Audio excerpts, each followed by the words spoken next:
Sebanyak 554 warga negara Indonesia yang menjadi korban tindak pidana perdagangan orang atau TPPO dari Myanmar akhirnya dipulangkan ke tanah air pada Selasa 18 Maret 2025. Ratusan pekerja migran Indonesia ilegal itu dipulangkan dari Myanmar melalui Thailand menuju Bandara Soekarno-Hatta Tangerang, Banten dengan disambut oleh sejumlah kementerian dan lembaga pemerintah pusat seperti Kementerian Luar Negeri, Kementerian Perlindungan Pekerja Migran Indonesia, Kementerian Perlindungan Perempuan dan Anak, Kementerian Dalam Negeri, jajaran TNI Polri, hingga Menteri Koordinator Bidang Politik Keamanan Republik Indonesia Budi Gunawan.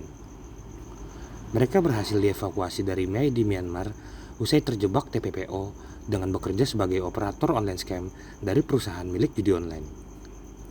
Adapun kepulangan ratusan korban TPPO ke Indonesia ini terbagi menjadi 3 kloter.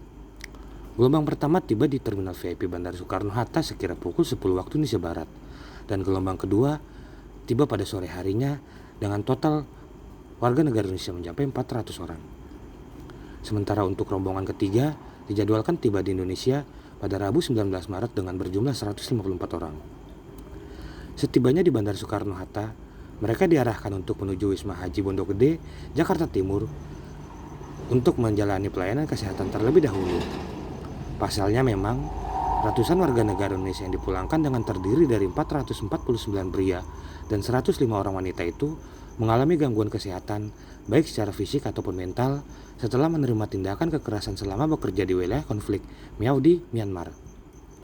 Kekerasan yang dialami oleh para korban TPPO ini ialah seperti tekanan fisik, pemukulan, penyetruman, bahkan hingga diancam akan diambil organ tubuhnya oleh para pelaku di Myanmar. Selain itu, paspor mereka juga diambil dan dilarang berkomunikasi keluar, termasuk menyampaikan kabar kepada pihak keluarga. Setibanya di Bandara Soekarno-Hatta, mayoritas korban TPPO tak mampu menahan luapan tangis ketika menginjakkan kaki kembali di tanah air.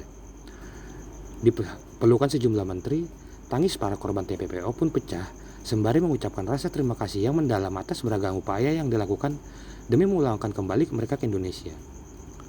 Menko Bidang Politik dan Keamanan Republik Indonesia Budi Gunawan pun memastikan akan mengawal kepulangan seluruh korban TPPO tersebut hingga sampai di kampung halamannya masing-masing dan bertemu dengan kembali keluarga masing-masing ketika kondisi psikis mereka telah membaik.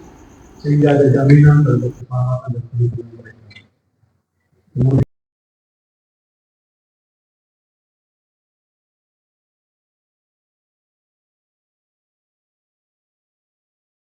pemerintah mengimbau kepada seluruh masyarakat agar lebih waspada dan hati-hati terhadap modus-modus rekrutmen kerja ilegal yang menjanjikan dengan iming-iming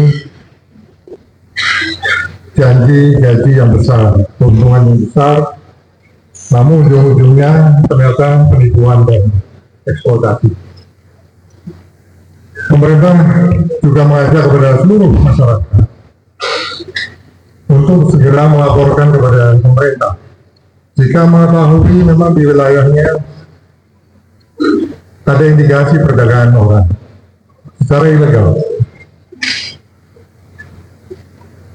Kami dari pemerintah pada kesempatan ini tentu juga mengucapkan terima kasih dan apresiasi kepada seluruh pihak yang telah terlibat dalam operasi penyelamatan dan pemulangan ini, khususnya dari pihak Kementerian Luar Negeri, Kemenko Polhukam, Polri, kemudian TNI, Kementerian Perlindungan Pekerja Migran Indonesia, dan kementerian lembaga